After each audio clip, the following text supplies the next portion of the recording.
Zero lots. That's what Shanghai just announced. Zero delivery allocation for anyone without hedging quotas, starting February 28th. You understand what that means? The world's largest silver exchange just admitted they can't deliver physical metal. While Western prices show $85, Shanghai's sitting at $92. $297 billion added to silver's market cap in 12 hours. Not 12 days, not 12 weeks, 12 hours. And here's what nobody's telling you. This isn't about price anymore. Welcome to Currency Archive. Now, if you've been around long enough to remember when a handshake meant something, when contracts were actually honored, then you know what I'm about to show you matters. Hit that subscribe button down below, not because I'm asking for a favor, but because what's unfolding right now, you won't see this on CNBC, and I'm curious, where are you watching this from today? New York, Texas, Arizona? Drop your location in the comments. Let's see how far this message is reaching. Because what's happening in Shanghai is coming to your doorstep faster than you think. Between the evening of February 10th and the morning of February 11th, 2026, something extraordinary happened in the global silver market. In just 12 hours, $297 billion was added to silver's total market capitalization. To put that in perspective, that's more than the entire annual GDP of Finland in half a day. This wasn't a gradual climb. This wasn't weeks of steady gains. This was a violent injection of capital that caught most observers completely off guard. At 6:00 p.m. Eastern Time on February 10th, silver was trading at $85.90 per ounce on Western spot markets. By 6 a.m. the next morning, the metal had absorbed nearly $300 billion in valuation. The price itself had surged 7 to 8% in that narrow window, but the price movement was only part of the story. What made this event significant wasn't just the speed. It was what happened simultaneously on the other side of the world. While Western markets showed silver at $85.90, the Shanghai Futures Exchange was reporting a spot price of $92.67 for the same metal. That's a 6.77 difference, a 7.9% premium for silver traded in China versus silver traded in New York or London. Under normal market conditions, this kind of price gap doesn't exist. Arbitrage traders immediately exploit these differences. They buy in the cheaper market, sell in the expensive market, and pocket the difference. Within minutes, the prices converge. That's how efficient markets are supposed to work. But that's not what was happening here. The premium persisted. It widened. And on February 10th, the Shanghai Futures Exchange made an announcement that explained why. Starting February 28th, any participant without a hedging quota would receive 0 lots for delivery allocation on all silver contracts. 0. Not reduced allocation, not delayed delivery, 0. In plain language, the world's largest silver exchange just told market participants they cannot take physical delivery of metal unless they have special government approval. This was not a rumor. This was not speculation from analysts. This was official exchange policy, published and verified. The Shanghai Futures Exchange, which handles more silver volume than any other exchange on the planet, publicly admitted it cannot fulfill delivery obligations for everyone who owns a contract. Let that sink in for a moment. An exchange exists to facilitate the buying and selling of assets. When someone buys a futures contract, the fundamental promise is that they can convert that contract into the physical asset at expiration. The SHFE just said they can't honor that promise for most participants. This is the institutional equivalent of a bank announcing they don't have enough cash to let everyone withdraw their deposits. Now, consider the context. Silver had been under severe pressure just 5 days earlier. On February 6th, the metal had crashed to $63.90 per ounce during overnight trading. That was a brutal low. Margin calls were triggered. Traders were liquidated. Fear was widespread. Then, in just 5 days, silver recovered 35% from that low point. A 1/3 recovery in less than a week. That's not normal volatility. That's a market being violently repriced. The business community needs to understand what this velocity means. When an asset moves this fast, it's not because investors suddenly decided they like it. It's because the underlying structure of the market has changed. Something broke, something shifted, and capital is racing to adjust to that new reality. The $297 billion injection wasn't random speculation, it was repositioning. Institutional money doesn't move that fast unless there's a compelling reason, and the Shanghai announcement provided that reason in writing. When the largest silver exchange in the world says it can't deliver physical metal, it's confirming what the price premium already suggested. There's a shortage. Not a theoretical shortage that might happen someday, a real operational shortage happening right now. This is where the analytical mind separates from the emotional one. Most people see a price chart going up and think bubble. They see volatility and think speculation. But business leaders who understand market structure see something different. They see the gap between what paper contracts promise and what physical inventory can deliver. They see the difference between financial instruments and real assets. They see the moment when markets stop being theoretical and start being physical. The 12-hour event wasn't just about silver's price, it was about credibility. The credibility of exchanges, the credibility of contracts, the credibility of the entire paper-based pricing system for physical commodities. And when that credibility cracks, capital moves fast. The question every serious decision maker should be asking right now is simple. If the Shanghai Futures Exchange can't deliver silver to contract holders, what else in the global financial system is making promises it can't keep? Because once the structure breaks in one market, the pattern rarely stays contained. The 12 hours weren't an isolated event. They were a signal. And signals like this don't repeat themselves. They either get resolved or they cascade. What happened next reveals which direction this one is heading. There's a principle in commodities trading that has held true for decades. When the same asset trades at different prices in different locations, arbitrage forces close that gap almost instantly. Traders buy where it's cheap, sell where it's expensive, and the price difference vanishes within hours, sometimes minutes. This isn't theory. This is how global markets have functioned since the invention of the telegraph.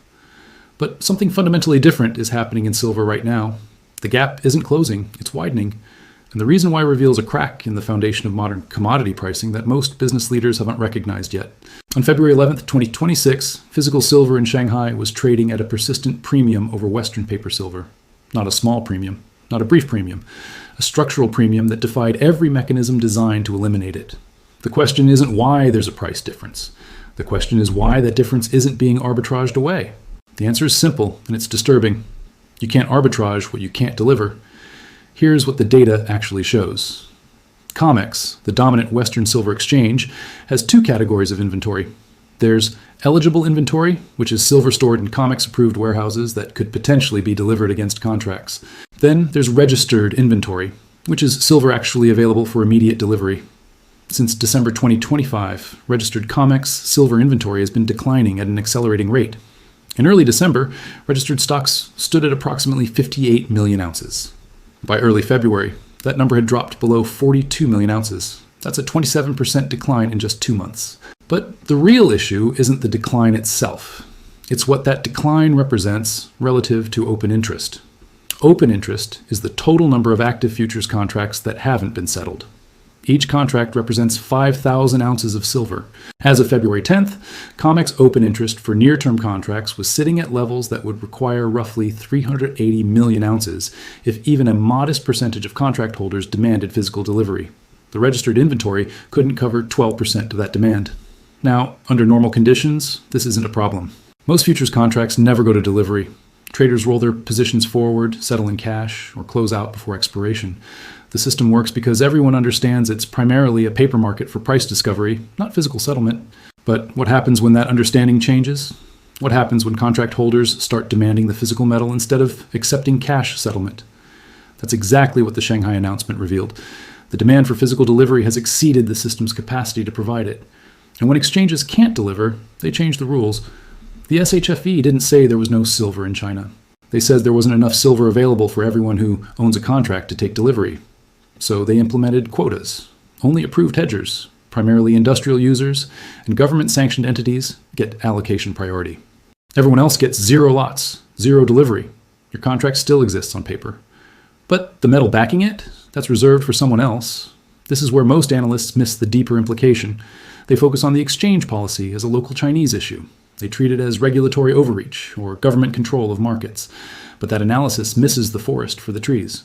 China controls approximately 70% of global refined silver production capacity. Not mining capacity. Refining capacity. There's a critical difference. You can mine silver ore anywhere.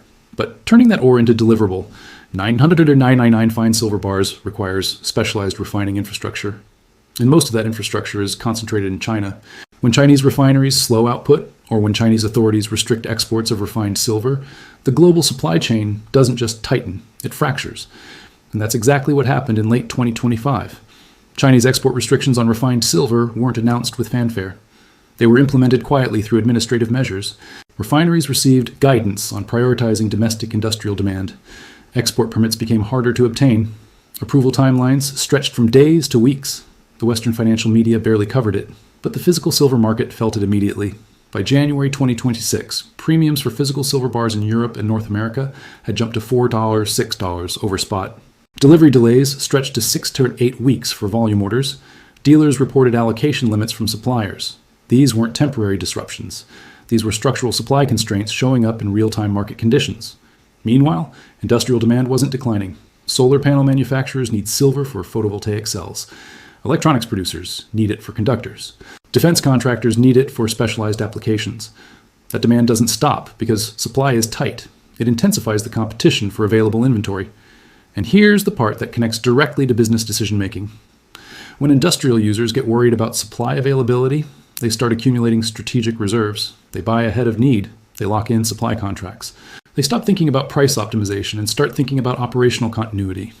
That shift in behavior amplifies the shortage. It creates a feedback loop where supply concerns drive buying, which tightens supply further, which drives more precautionary buying. The Shanghai policy wasn't creating this dynamic. It was responding to it. And by responding publicly, by admitting they couldn't fulfill delivery obligations, they confirmed what the price premium was already telegraphing. The paper market and the physical market have diverged. They're no longer pricing the same thing. Paper contracts are pricing financial exposure to silver. Physical metal is pricing actual possession of silver. And possession, it turns out, commands a significant premium. This creates a strategic problem for anyone relying on paper markets for price signals. If you're a manufacturer hedging silver input costs with futures contracts, what happens when those contracts can't be converted to physical delivery? If you're a treasury manager holding silver ETFs as an inflation hedge, what happens when the ETF can't acquire enough physical metal to back new shares? The questions aren't hypothetical anymore. They're operational. And the answers are being written in real time by exchange policy announcements and persistent price premiums. What's unfolding isn't a temporary dislocation that will self-correct. It's a market structure recognizing a reality it can no longer ignore. There's less deliverable silver than there are claims on silver. And when that recognition spreads beyond the metals market, the implications extend far beyond one commodity. There's an old saying among institutional traders, don't watch the price, watch the volume. Price tells you what happened. Volume tells you who made it happen. And when $297 billion moves into a single asset class in 12 hours, the who becomes far more interesting than the what. This wasn't retail investors panic buying silver coins from online dealers. This wasn't Reddit traders coordinating a short squeeze. The volume profile, the contract size, and the execution speed all point to a different class of participant entirely. Professional money moved, and professional money doesn't move without a thesis. To understand what just happened, you have to look past the headline number and examine the fingerprints left in the market data. Futures positioning reports, options activity, exchange traded fund flows, and physical bullion dealer inventories all tell pieces of the same story. When you assemble those pieces, a clear pattern emerges. Someone is converting paper exposure into physical possession, and they're doing it urgently. Start with the futures market positioning data. The Commodity Futures Trading Commission publishes weekly reports showing how different categories of traders are positioned. Commercial hedgers, large speculators, small speculators. Each group leaves a distinct signature in the data. In the 3 weeks leading up to February 10th, commercial hedgers, the category that includes mining companies, industrial users, and banks managing physical inventory, dramatically reduced their short positions in silver futures. A commercial hedger goes short when they're selling future production or managing inventory they already own. When they reduce those shorts, it means one of two things. Either they're producing less metal or they're choosing to hold rather than sell. Given that industrial silver demand hasn't declined, the second interpretation is more likely. Commercial entities that normally sell forward production are instead holding physical inventory. That's defensive behavior. That's the action of someone who believes physical metal will be harder to obtain later.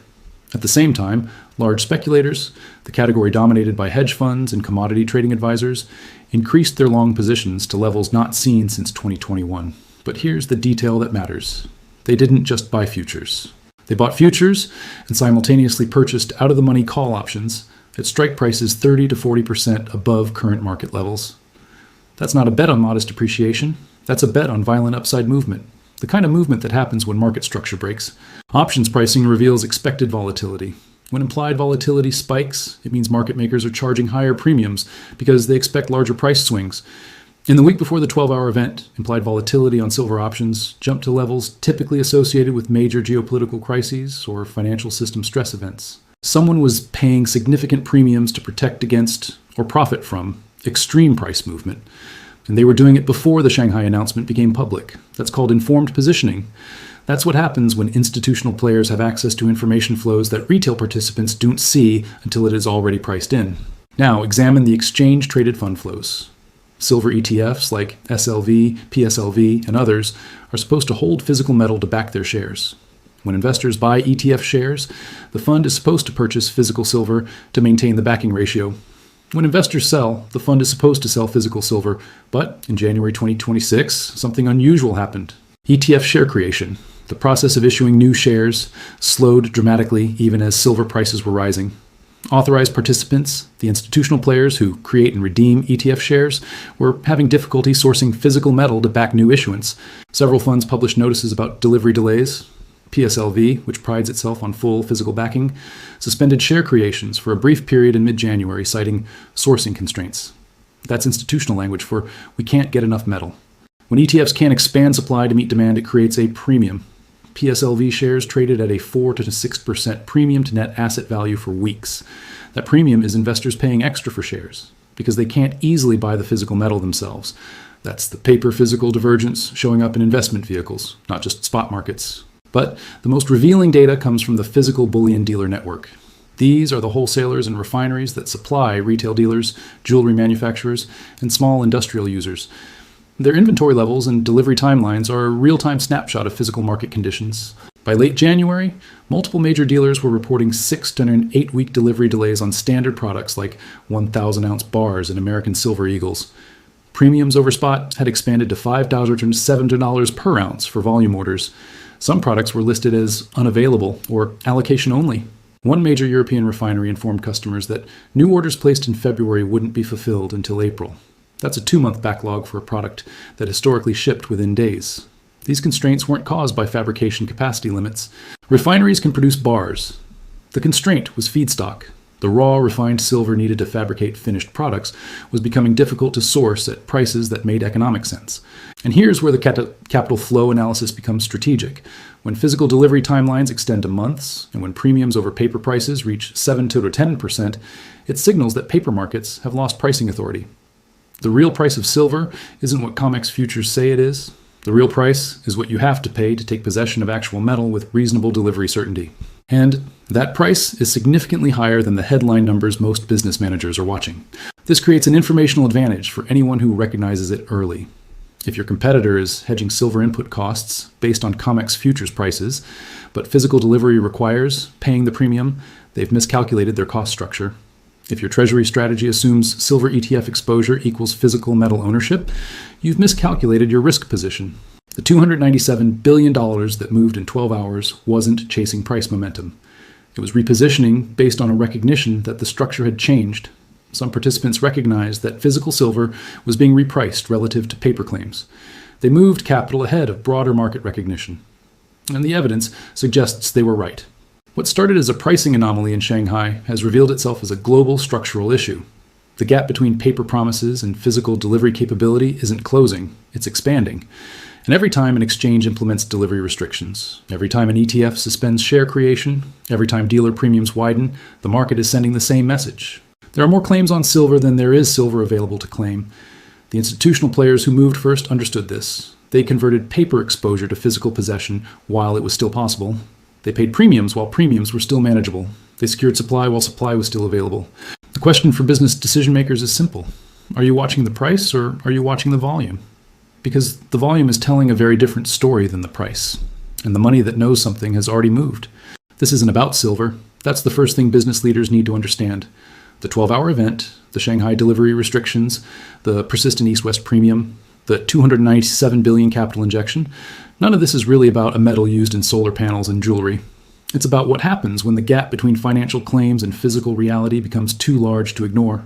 Silver is simply the place where that gap became visible first. It's the canary. And smart money is paying attention, not because they care about silver specifically, but because they recognize the pattern. They've seen this before. In 1980, silver spiked to $50 per ounce amid Hunt Brothers manipulation and inflation fears. But the real story wasn't the price. It was that physical delivery demands nearly broke COMEX.